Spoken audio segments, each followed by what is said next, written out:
Bonjour tout le monde, j'espère que vous allez bien. Aujourd'hui, on se retrouve dans une nouvelle vidéo pour vous partager mes conseils ainsi que mon expérience en passant le code de la route. Donc il faut savoir que moi j'ai passé mon code il y a environ un mois et je l'ai passé en candidat libre. Donc c'est à dire que je me suis pas inscrite en auto-école. Les raisons pour lesquelles je les ai passés en candidat libre, tout d'abord c'est parce que je voulais en fait le préparer durant l'été.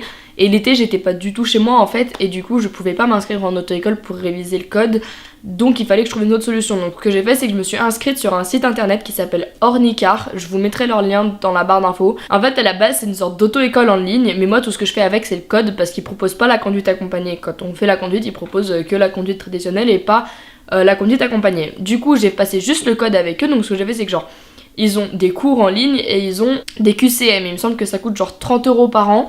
Donc autant vous dire que genre c'est vachement moins cher qu'une auto-école. Du coup je me suis inscrite sur ça, j'ai passé l'été à réviser, le mois de septembre à réviser et je me suis fixé une date à la fin pour me dire je passe l'examen parce que j'arrivais jamais à finir ce truc. Au bout de 3 mois j'étais toujours là, je faisais toujours genre 10 fautes aux entraînements etc. Donc bon j'étais là en mode bon bah je m'inscris, c'est ma date limite, j'ai tout ce temps là pour me préparer. Donc du coup je m'inscris, je mets les bouchées doubles clairement pour finir de préparer mon examen. Je vais au poste d'examen où je m'étais inscrite et je passe mon code. 2 heures plus tard j'ai le résultat, je l'ai eu avec 3 fautes il me semble, donc j'ai eu 37 réponses justes. Du coup maintenant je me suis inscrite en auto-école pour passer maintenant la conduite, pour faire 20 heures de conduite, pour faire la conduite accompagnée. Du coup maintenant on va commencer avec les conseils. Alors il y a 2 moyens du coup comme je vous ai dit de passer son code. Il y a en auto-école et en candidat libre.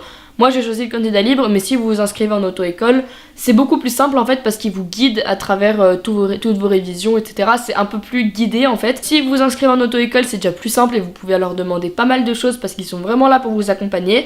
Si en échange vous faites comme moi et vous le passez en candidat libre, je vous conseille vraiment de vous préparer correctement à l'avance en faisant beaucoup de séries d'entraînement histoire de voir toutes les questions ou le plus de questions possible. Il me semble qu'il y a 1000 questions possibles sur lesquelles vous pouvez tomber à l'examen du code. Donc préparez-vous au maximum en fait. Déjà apprenez bien tous les cours. Il y a des trucs de base et en fait on s'en rend pas compte qu'il faut les savoir, genre c'est des trucs tout bêtes mais il faut les savoir. En fait moi ce qu'il faut savoir c'est que le code m'a vraiment donné l'impression que c'était un truc tout bête, l'examen en tout cas, parce que les questions qu'on m'a posées c'était vraiment des questions de logique. Genre il y a une question qui m'a choquée, je me suis dit mais comment ils peuvent nous poser ça au test du code. C'était, il y avait une voiture, il y a des images à l'examen et il y avait une voiture sur une autoroute glissante parce qu'il pleuvait et la question c'était y a-t-il un risque d'aquaplanage.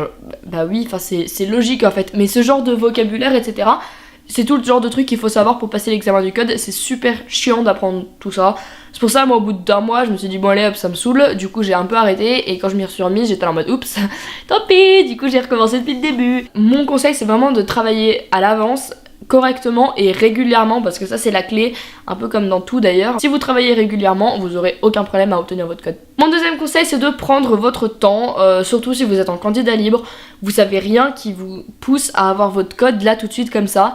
Moi je voulais vraiment avoir mon code l'année de mes 15 ans juste parce que je me suis dit si je peux avoir la possibilité de faire la conduite accompagnée et le code à mes 15 ans, je veux prendre l'occasion quoi. Du coup c'est ce que j'ai fait, j'ai passé mon code en septembre et là je suis en train de commencer ma conduite accompagnée en auto-école. Donc si vous avez l'occasion de prendre votre temps, faites-le. N'oubliez pas quand même de vous fixer une date limite parce que sinon vous allez repousser ça jusqu'à super tard.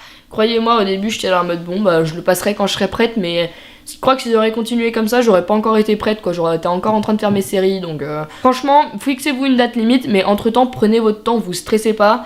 Le code honnêtement quand je l'ai passé je faisais encore bien 6-7 fautes à chaque série d'entraînement quoi. J'ai dû en faire 2 avant de me présenter à l'examen sans erreur. Donc franchement prenez votre temps, faites le moins d'erreurs possible quand même quand vous faites des séries d'entraînement, juste parce que bah forcément ça vous augmente les chances d'obtenir votre examen. Après si vous faites encore 6-7 fautes c'est pas bien grave parce que ça se rapproche vachement des 5.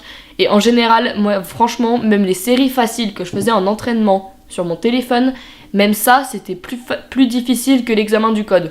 Après chacun tombe sur les séries qu'il tombe à l'examen, mais moi en tout cas j'ai trouvé ça vraiment facile. Mon troisième conseil pour préparer votre code c'est de voir des cas réels. Alors en auto-école il me semble que des fois ils vous proposent de faire des heures de conduite avant d'avoir votre code, pour vous familiariser avec la voiture et pour comprendre ce que vous apprenez.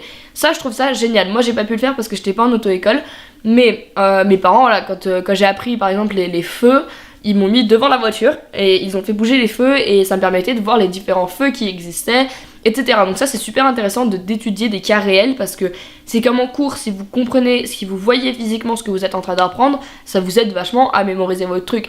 Donc ça marche vraiment bien je trouve, aussi quand vous êtes passager dans la voiture, vous faites gaffe aux panneaux, faites gaffe aux réglementations, aux priorités à droite, etc.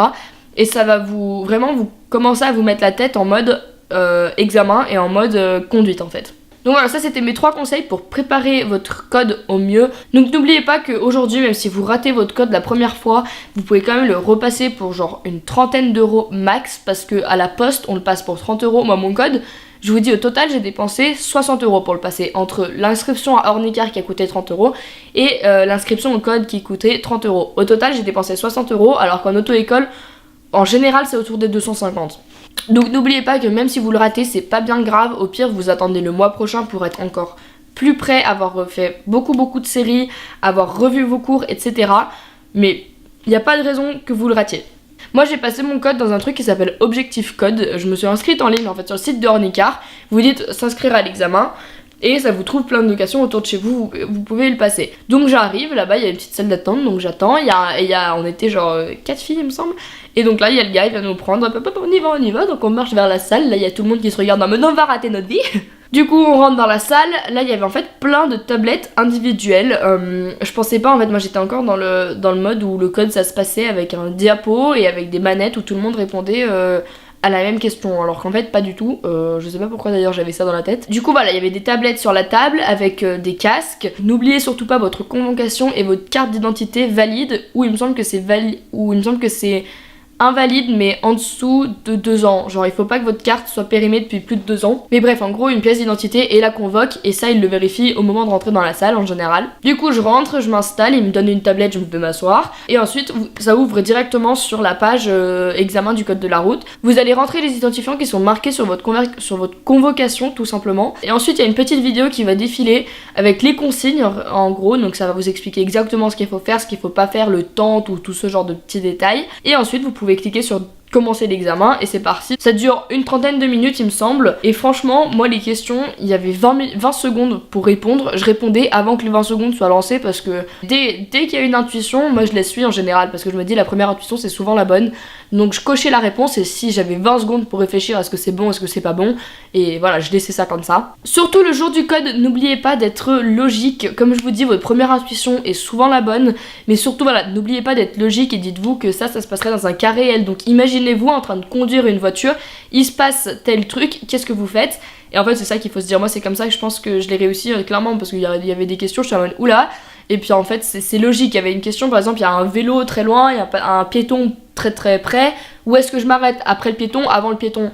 Ah bah je vais pas écraser le piéton quoi. Et ensuite mon dernier conseil c'est d'observer les détails, étant donné que voilà tout se joue dans les détails en général dans la conduite, il faut vraiment être attentif à tout, et c'est ça qu'ils vont essayer de tester aussi pendant l'examen, c'est est-ce que vous savez assurer une conduite en sécurité, et c'est ça qu'ils veulent vous faire tester lors du code, et donc faites bien attention à tous les petits détails. Donc voilà, surtout ne stressez pas, c'est qu'un examen du code, ça coûte 30 euros de le repasser, donc surtout vous en faites pas pour ça. Donc voilà, c'est tout pour mes petits conseils pour passer votre code. Je vous souhaite bonne chance et surtout ne stressez pas, c'est qu'un examen du code et c'est pas bien grave si vous le ratez. Si cette vidéo vous a été utile, n'hésitez pas à venir me suivre sur mon Instagram, je vous l'écris juste ici. Sur ce, je vous embrasse très fort et je vous dis à dans une prochaine vidéo.